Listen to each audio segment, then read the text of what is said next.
안녕하십니까, 김윤석입니다. 혁명이란 말은요, 기존에 순화되는 것이 아니라 갑자기 바뀔 때 쓰죠. 요즘 많이 나오는 것이 뭐 4차 산업혁명이다, 또 뭐 5G다 이런 얘기를 많이 합니다. 그 가운데 산업에 발전하는 부분이 있는데요. 여러분 잘 아시는 렌탈 사업입니다. 오늘은 그 렌탈 사업과 미래에 대해서 정상현 강사님과 함께 얘기 나눠보겠습니다. 안녕하십니까? 네, 안녕하세요. 네. 반갑습니다. 굉장히 관심이 많으시다고요. 예. 5G와 렌탈에 대해서. 제가 아무래도 주식 투자 같은 걸 하다 보니까 네네네. 요즘에 사실은 이러한 주식 관련된 투자에서도 5G 관련된 네. 그런 또 기술주나 장비주 이런 것들이 굉장히 흐름이 있습니다. 그리고 또 이쪽의 산업이 점점 밝아지고 있기 때문에 네. 또 이 세일즈와 연관돼서도 굉장히 중요한 또 이슈들이 있더라고요. 그렇습니다. 예, 그런 부분에 대해서 제가 또 우리 대표님한테 좀 우리 김효석 박사님에게 여쭤보고 싶은 것도 있고요. 네. 네. 저는 항상 그 미래에 대해서 관심이 많습니다. 5년의 먹거리, 10년의 먹거리를 생각하는데요. 우리 세일즈 시장도 굉장히 변화가 많이 겪고 있어요. 뭐 4차 산업혁명이다, 뭐 AI에 대가 들어오면 뭐 보험 시장이라든가 자동차 세일즈 시장이 완전히 바뀔 것으로 보이는데 그런데요, 렌탈 시장은 굉장히 밝은 시장이라고 해서 관심을 갖고 지켜보고 있습니다. 아니 5G와 렌탈, 사물인터과 렌탈 이게 어떤 연관이 있는 건가요? 네. 일단은 직접적으로 말씀을 드리면 네. 우리가 이제 10년 전만 해도 전화기 여러분들 망가질 때까지 썼습니다. 안 네. 그런가요? 네, 그런데 이것이 2G에서 3G가 넘어오면서 이제 우리가 스마트폰이라는 것이 10년 전에 보편화되기 시작했죠. 네. 2011년도부터 이게 이 아이폰을 통해서 이제 스마트폰 혁명이 시작됐습니다. 그러니까 전화기가 이제 이 미니 컴퓨터로 바뀌니까 무슨 일이 벌어졌나요? 예전에 망가지면은 우리가 썼던 그 전화기를 2, 3년에 한 번씩 업그레이드를 하는. 왜냐하면은 새로운 기종이 자꾸 나오고 기술이 나오니까 네. 망가질 때까지 잘 망가지지도 않아요. 그러니까요. 새로운 거를 사용해 보려면 기계를 바꿔야 되는 거예요. 바꿔야 되니까요. 그러니까 계속 바뀌는 그러니까 거죠. 가격도 고부가치가 되면서도 그걸 2, 3년을 해야 되니까 물론 네. 또 소비자 입장에서는 부담일 수도 있지만 그걸 통해서 훨씬 더 업무 효율이랄지 소통의 혁신이 일어나면서 많은 사회 변화가 일어나지 않겠어요. 근데 이것이 이제 전화기에서 이제는 우리 생활가전, 네. 냉장고, 세탁기. 제가 그냥 이런 질문 드리도록 하겠습니다. 우리 박사님께서는 네네. 렌탈 제품 몇 개 쓰고 계세요? 저 일단 정수기만 쓰고 있습니다. 네. 여러분들 이것만으로도 이 렌탈 시장의 미래가 굉장히 무궁하다는 것이죠. 참고로 전 하나도 안 쓰고 있어요. 네. 네, 물론 렌탈 시장에서 또 강의 많이 해보셨잖아요. 많이 했죠. 네, 저도 네. 굉장히 좀 하고 있습니다, 요즘에. 네. 그럼에도 불구하고 안 쓰고 있어요. 자, 렌탈이 왜 좋냐면 네. 일단 관리를 해주니까 참 좋잖아요. 그리고 두 번째로는 새로운 제품이 자꾸 나오면 기존 제품을 처분하는 것도 돈이야. 근데 그렇죠. 계속 바꿔줄 수 있어요. 2년, 네. 3년 만으로 네. 계속 바꿔주니까 새로운 기술 경험해 볼 수 있다. 그리고 점점점 가격이 올라가요. 또 그러다 이게 보니까 있잖아요. 부담되잖아. 우리가 요즘에 사실 물건들이 너무 튼튼하니까 네. 사실 여러분들 자동차도 그렇고 요즘 보면요. 망가져서 우리 차 바꾸잖아요. 그냥 실증 나면 바꾸더라고. 그렇죠. 맞잖아요. 그렇죠. 그러니까 그럴 바엔 아예 더 저렴하게 렌탈의 개념으로 가서 2, 3년에 한 번씩 새로운 제품을 써보는 것도 나쁘지 않다고 또 생각하거든요. 사업가 입장에서는 비용 처리가 되기 때문에 예. 비용 처리를 떨 수 있으니까 좋은 부분도 있어요. 그러면 사물 인터넷과 렌탈 어떤 연관이 있는 거예요? 네. 일단 여러분들 제가 어느 렌탈 관련된 회사에 강의를 하면서 몇 네. 가지 사실 알게 됐는데, 여러분들 요즘에는 이 미세먼지 때문에 공기청정기가 거의 필수품이잖아요. 그렇죠. 네. 근데 이 공기청정기가 재미있는 건 뭐냐면, 우리나라 그 회사에서는 공기청정기에 어떤 칩을 삽입해갖고, 네.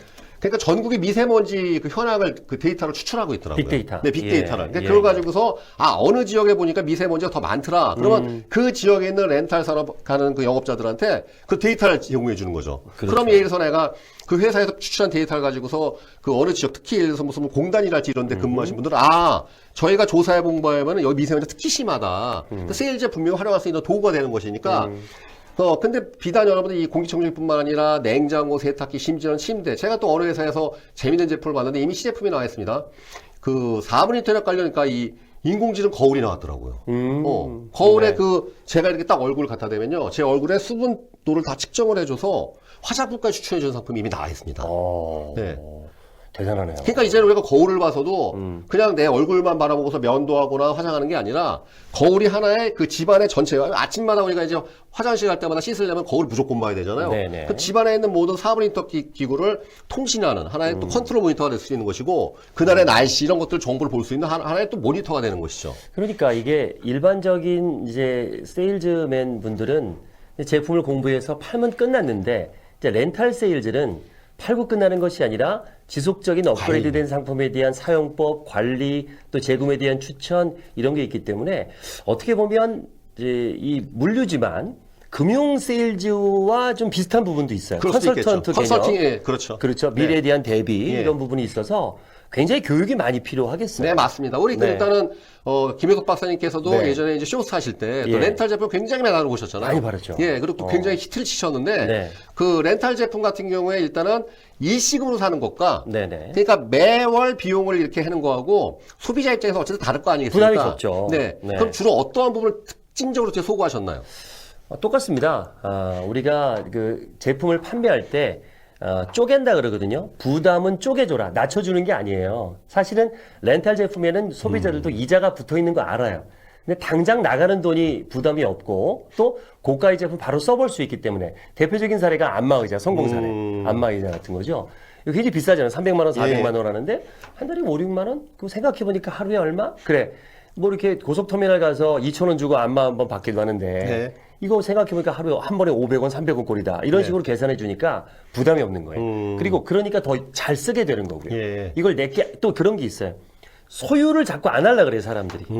가지고 있는 거 부담스러운 거예요. 근데 렌탈이라는 것은 내가 소유하는 것이 아니라 빌리는 거잖아요. 언제든지 반납할 수 있다는 생각이 있으니까 훨씬 마음의 부담, 경제적인 부담이 없어서 렌탈이 잘 될 수밖에 없더라고요. 박사님께서는 어쨌든 이미 그러한 또 풍부한 경험이 있으시고 이런 네. 세일즈에 대한 그런 다양한 걸 이미 하셨기 때문에 네. 사실 또 렌탈샵 분명히 공부하셨을 거 아니에요. 예. 그죠? 네. 그러니까 제가 봤을 때 세일즈 결국은 교육이거든요. 네. 그래서 어느 뭐 그 렌탈 회사는 정말 이 교육팀에 거의 엄청난 인원, 제가 알기로는 한 200명 정도가 아예 그 영업 교육 이렇게 총력 지원하는 걸 봤습니다. 그래서 결국 세일즈는 교육이 성패구나. 네. 그러니까 우리 박사님께서도 이 세일즈 굉장히 대가이신 분께서도 새로운 제품을 할 때 항상 소구 포인트를 공부하신단 말이죠. 예, 예. 근데 이제 앞으로 이 사물원 인터넷은 이 확산 속도 어마어마할 거거든요. 왜냐하면 이게 생활가전이기 때문에 제가 남의 집에 놀러 갔더니 뭐 친척 집이나 갔더니 아니 거울을 딱 보는 순간 이런 인공지능 그거 안 살 수가 없거든요. 그렇죠. 제가 여러분 예. 놀라운 사실은요. 그 올해 초에 그 건조기 있죠. 건조기. 그걸 샀어요. 그거 굉장히 비싸더라고요. 네. 혹시 있으세요? 있습니다. 예. 역시 부자시구나. 저는 안 샀어요. 비싸더라. 100몇십만 원 하더라고요. 왜 샀느냐? 와이프가 그렇게 그냥 1년 동안 주문을 외우는 거예요. 예. 처형집이 있었거든. 예. 오빠, 맨날 우리 집에 있는 입을 거기서 털어오고 맨날. 이거 보다 못했는데 사보니까 좋더라고요, 보니까. 그렇죠. 이 예. 생활가전이라는 게 이렇게 파급효과가 되게 세더라는 것이죠. 그게 왜 그러냐면 이제 광고보다도 김치 냉장고가 그랬고 요즘 저기 그 빨래 건조기 하게 됐잖아요. 네. 그것도 그렇고 이렇게 놀러 갔을 때 누가 쓰는 걸 보잖아요. 그러니까요. 그러면 안 살 수가 안 없어요. 샀어요. 그리고 심지어 엄청 자랑하잖아요. 캠핑 가서 시골이 방금 저기 그러니까. 촬영하신 저분도 캠핑 같은 거 좋아하실 때 보면은 비교가 되니까. 그러니까. 심지어 자전거 부품까지도 우리가 이렇게 비교가 되니까. 예, 예. 그럼 여러분들 이 생활가전에 지금은 우리 그 렌탈 그 영업하시는 분들께서 지금 하시는 것들이 무슨 뭐 이제 매트리스 아니면 정수기, 청정기 몇 가지 그렇게 많지가 않았거든요. 심지어 비대까지 해갖고. 그런데 중요한 건 이제는 우리 생활에 좀 더 밀접한 것들. 예를 들어서 전자레인지 매일 써야 되는 것도 있잖아요.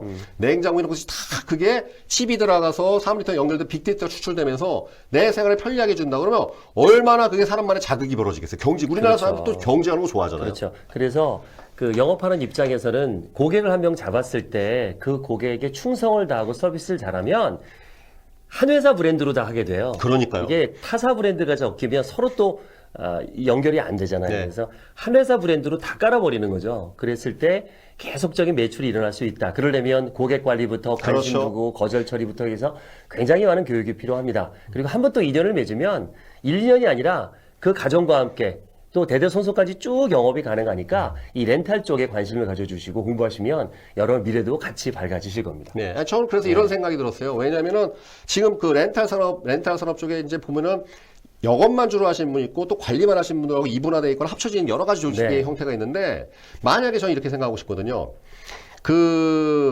이 메인테너ンス 관리하는 부분도 보니까 제가 봤을 때 큰 소득은 안 됐어요. 왜냐면은 결국은 그 한 가정에 제공하는 제품이 여러 개면은 내가 그렇게 많은 집을 관리 안 해도 네. 이게 충분한 소득이 되는데 들어가는 제품이 청정기하고 그냥 정수기 정도만이니까 굉장히 많은 가정들을 관리해야 되니까 상대적으로 또 이 시간도 많이 들고 투입 대비해서 이 베네핏, 그러니까 소득이 적더란 말이죠. 그런데 만약에 내가 한 집에 서비스를 렌탈 제품이 10개가 된다면 네. 그러면 제가 봤을 때 한 100 정도의 가정만 관리해도 네. 충분히 이 렌탈 비즈니스 영업하시는 분들은 고소득을 누릴 수 있지 않을까. 네. 그러기 위해서는 당연히 전문화된 교육이 더 필요하시고. 왜냐하면 소득이 올라가면 올라서 아시겠지만 우리 설득 박사님 잘 아시지만 이 부가가치가 센 업종일수록 경쟁도 치열하고 네. 더 전문화가 필요하지 않나요? 네. 예, 그렇기 때문에 그러니까 또 그런 전문적인 교육 과정을 항상 우리 대표님 김혁 박사님이 준비하고 항상 하시는데 이럴 때에서 우리가 렌탈 사업자 여러분들께서는 앞으로 이런 미래를 우리가 생각하면서 이제부터 준비된 자한테 기회가 오기 때문에 보다 체계적인 전문화된 그 다음에 이제는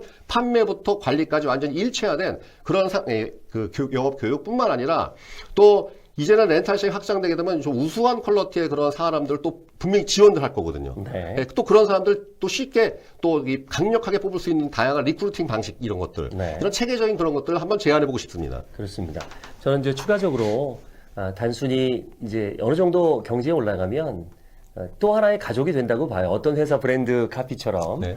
그 회사의 가전제품 이런 생활 가전들은 정말 중요한 부분이잖아요. 그거를 통합적으로 관리할 수 있고 그 이외에도 다른 부분까지 공부를 해서 도움을 주신다면 안정적인 수입과 또 보람 느낄 수 있으니까요. 앞으로 렌탈 관련된 업종에 관심 있는 분들 또는 하시고 계신 분들에게 많은 교육 그리고 공부 부탁드리겠습니다. 네. 여기서 그럼 인사드릴까요? 네. 예, 앞으로 전방 밝은 렌탈 비즈니스 알아봤고요. 네. 저희 둘을 제 클로징 멘트 하나 있습니다. 예. 자, 여러분 이 진짜 세일즈의 달인이시자 정말 설득 박사이신 분께서도 지금 렌탈 서비스를 무려 하나밖에 안 쓴다는 거예요. 이 시장은 엄청난 무궁한 이 가능성. 저는 아예 안 쓰고 있다는 것. 네, 여러분들 이거 꼭 기억하셔야 되겠습니다. 뭘 자랑이라고. 아니 그러니까요, 이게 대단한 거예요, 이건요. 그렇죠. 예, 왜? 네. 아니 저희가 이걸 아무리 얘기해도 이미 우리 박사님이 집에 있는 거 다 렌탈 쓴다면 시장 끝난 거 아닙니까? 예, 바꿀 거 많죠. 그럼 신규 사업자가 진입하기 어렵잖아요. 그렇죠. 그럼 예. 신규 사업으로 또 하시는 분들은 얼마나 이게 무궁한 시장이겠어요. 알겠습니다. 네. 기다리겠습니다. 네. 도전해 주십시오. 네. 감사합니다. 감사합니다. 네. 예.